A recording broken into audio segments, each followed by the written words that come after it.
जे भूमिपुत्र आहे, स्थानिक लोक आहेत, त्यांना ही टोलमाफी झालीच पाहिजे अशी आमची मागणी काँग्रेस पक्षाकडून आहे.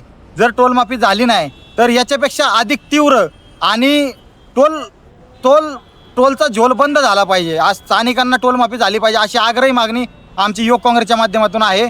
आणि अजूनपर्यंत दिवे घाटाच्या खाली रोडचं काम चालू आहे. म्हणजे सद्यस्थितीत रोड नादुरुस्त आहे, तरीसुद्धा टोल चालू करण्याची प्रशासनाने घाई केलेली आहे.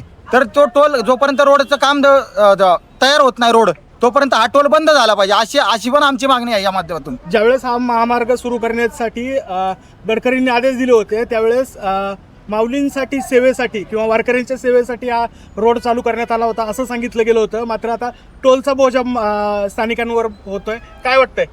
हा टोल नाका मी जे संजय कदम साहेब आहेत त्यांच्याशी पण आम्ही पत्रव्यवहार केलेला आहे काँग्रेसच्या माध्यमातून. आमचे म्हणणं होतं की टोल नाका तुम्ही पुरंदर तालुक्याच्या बाउंड्रीवरती न्या, म्हणजे पुढं न्या. जेजुरीनंतर जो जेजुरीचा भाविक वर्ग आहे त्यांना पण हा बुरदंड सोसायला लागतो. आणि तालुक्यातील जो शेतकरी आहे, कष्टकरी वर्ग आहे, त्यांना रोज काही ना काही कामासाठी तालुक्याच्या ठिकाणी सासवडला जावं लागतं. अशा ठिकाणी एक कागदपत्र काढायचं म्हणलं तरी त्यांना 105 रुपये टोल भरून जावं लागणार आहे.